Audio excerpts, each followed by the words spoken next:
Hello people, welcome to another video on F1 2022. Today we are kicking off our track guide series where we go through each and every track as you can see them on screen now in all of the glory, and give you a little track guide and talk through the track, how to get faster through each corner and all of that jazz. Yes indeed. Today we start off with the first race on everyone's calendar, Bahrain. We are going to do each and every track like I say, but depending on upload schedule, if there is a race on this weekend that I upload a video, I'm explaining this poorly. Basically, we're going to have Bahrain come out today on Friday. We're also going to have Silverstone come out tomorrow on Saturday because it is the British Grand Prix weekend in real life. So to keep up with the real life races, we're going to do Great Britain and whatever race falls on that weekend of uploads, if you know what I mean. But other than that, we're going to go through the races in calendar order.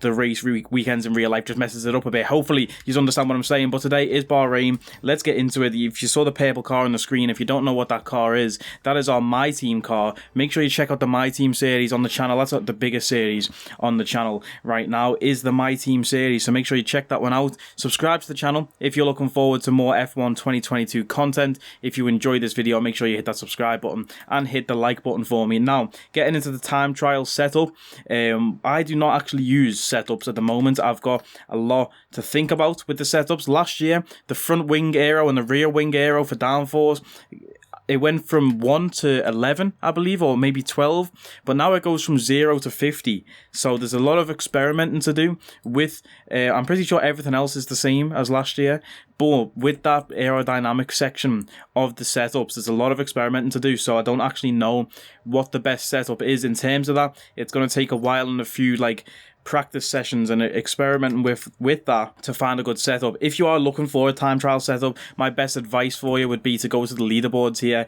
and just copy the setup from somebody on the leaderboards. Also, if you can hear clicking, I apologize for that. That is my racing wheel. I do actually race on a Fanatec sim rig, so if you hear any clicking in the background, that is me changing gears. But let's get into this lap in Bahrain and talk through how to master this track. So as we approach this final corner, to start our flying lap and get into this, you want to take a wide exit, as wide as possible, wider than you normally would just coming out of this corner, because we are starting our lap long straight in Bahrain. So you want to take a late apex on this final corner to carry the most speed as you can. Kiss the apex if you want, but don't go like that on the exits because you'll get an invalidation. But take a deep apex, long run down into turn 1. So you just want to carry as much speed as you can through that corner there.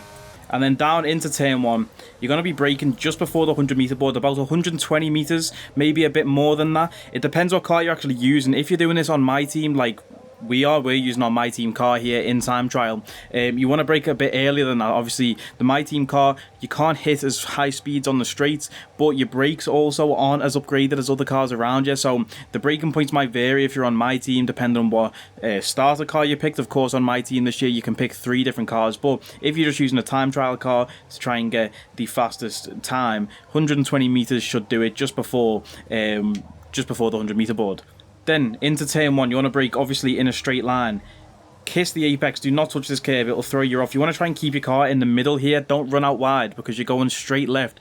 And also, you want to try and get this flat out if you can. Sometimes you struggle for traction, a lot of oversteer you'll have to try and catch sometimes, and especially coming up this hill to the left now. As you can see, we do go uphill, very easy to lose the back end of the car, but we're going uphill and it's a long straight into the next corner, so you definitely want to take this flat out. If you will lose so much time if you cannot take this flat out riding over that. This curve's a bit bumpy, make sure you just keep it straight with the wheel and you can straddle the white line here coming down into the next braking zone, which is about the 100 meter board. Now for this corner, again, same curve as turn 1, you don't want to touch it, it will throw you off completely. Kiss the apex slightly if you want to, and you can run out wide here on the exit. You've got a lot of space to run out wide, as you can see.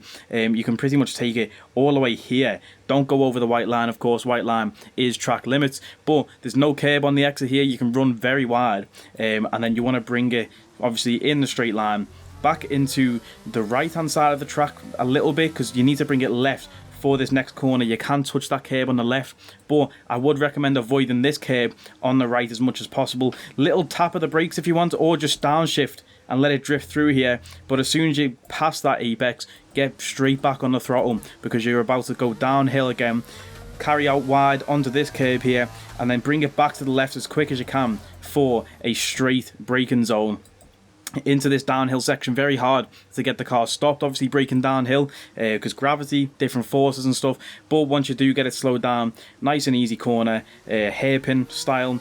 And then careful on this, you can see already how bumpy that curb is on the exit, very easy to unsettle the car, but bring it to the right. We'll get into the trickiest corner on the track, on this track. A lot of people like to kiss this apex, if you can see on the left as we come towards it now, but you don't want to go that close to this apex here. You actually want to keep it more to the right or to the middle of the track and bring it wide as you can, because we're braking downhill now in the straight line to get to the next corner, which is downhill again.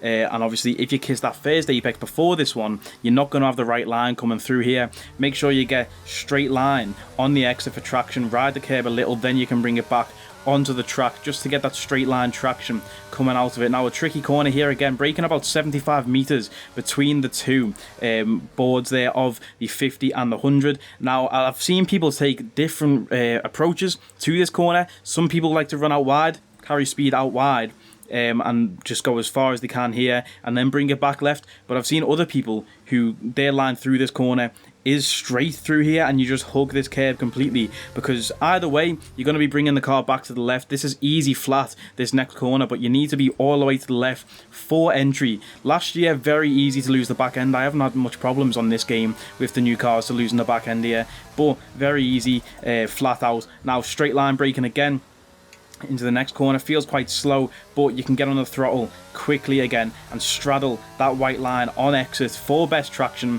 Now it's an easy straight line again, back down into that first corner, bring it as far left as you can, braking about the 100 meter board.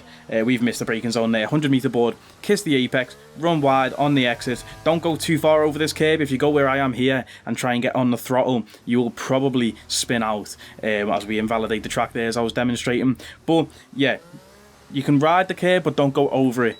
Hit your DRS point as early as possible for the most time down the straight, and we cross the line with a time of 4 minutes 50. What a quick lap that is. But yeah, so that is the track guide here in Bahrain. Careful for the porpoising on the straights, but hopefully you did enjoy the track guide. Like I say, in the future videos for these track guides, we will be doing setups and stuff as well, so if you're looking for setups, make sure you check back for those later races. Unfortunately, we don't have one right now for this track because it is brand new, the game, and this is coming out on release day, this video. But hopefully you did enjoy, and I will see you tomorrow or the day after for Silverstone. Please make sure to like, comment, share and subscribe. You know the vibes. I will catch you next time, people. Take it easy.